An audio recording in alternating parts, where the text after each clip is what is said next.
બોલો સદગુરુ મહારાજની જય. આજે આનંદ એનો છે કે જેમને આવું ભગીરથ કાર્ય કર્યું એવો મહારાજે પ્રેમ જોયો, ભાવ જોયો. અને મહારાજનું ગામ કોરડા અને અહીંયા મહારાજને એવો ભાવ થયો કે આનો એવો ભાવ છે, આવું ભગીરથ કાર્ય કર્યું છે, તો મારે એને ચાદર વિધિ કરવી છે. તો આ બાજુ સંભાળે તો મારે અનુકૂળતા રહે. અને સંતો અને મહાપુરુષો કંઈક બહુ મહત્વની વાત કરી ગયા. સંતો પોતાના જેવો બનાવી દે છે. ઘણા એમ કે ગુરુ પારસમણી કહેવાય. ના, હું ના પાડું છું. પારસમણી લોઢાને અડે એટલે મોનું બનાવે એ સાચું, પણ પારસમણી ન બની જાય. સંત લોકો કંચન કરે, પારસમણી લોઢાને કંચન કરે, પણ સંતો આપસમાં કરે, પોતાના જેવો બનાવી દે. આજે કમાવા દે ભાઈ ભરતને પોતાના જેવો બનાવી દીધો છે. ભરતભાઈ માંથી બોલ દીધો, પછી ભરત ભગત કેવો બન્યા, પછી ભરત ભગત. આજે ભરત ભગતમાંથી ભરત મહારાજ કીધી દીધા. મહારાજે પોતાના જેવા મહારાજ બનાવી દીધા. એટલે ખૂબ ખૂબ ધન્યવાદ, ખૂબ ખૂબ આનંદની વાત. અને મારે 5 શબ્દો મારા તરફથી કહેવાના છે, એ હવે કહું છું. બોલ સદગુરુ મહારાજની જય. એમને કહેવાનું કે આજે તમને ચદર આપી છે, પણ આનું ખૂબ જતન કરજો અને ખૂબ દીપાવજો.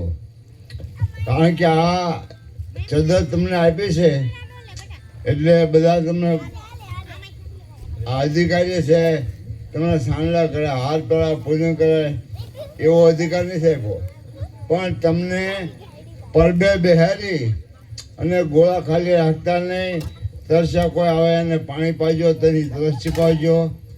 આવું માની અને ગુરુમાં તમને અધિકાર આપ્યો છે, તો આ વાતને કાયમ માટે યાદ રાખજો. અધિકાર એટલે શું? હર કોઈ અધિકારી હોય, અધિકાર આપે પછી ગુરુમાં 2 વર્ષ, 3 વર્ષ થાય, 5 વર્ષ થાય, પણ અધિકાર શું? અધિકાર કોને કેવો? આજે અધિકાર આપ્યો છે એટલે હું આજે અધિકાર વિશે વાત થોડીક કરું છું.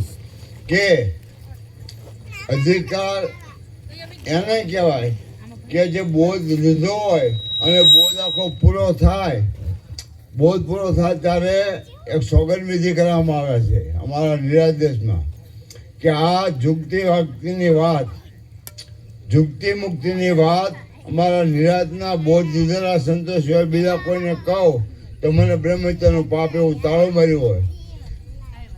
અધિકાર એટલે ચાદર નહીં, અધિકાર એટલે બીજું કાંઈ નહીં, પણ અધિકાર એટલે તાળું માર્યું તો એની ચાવી.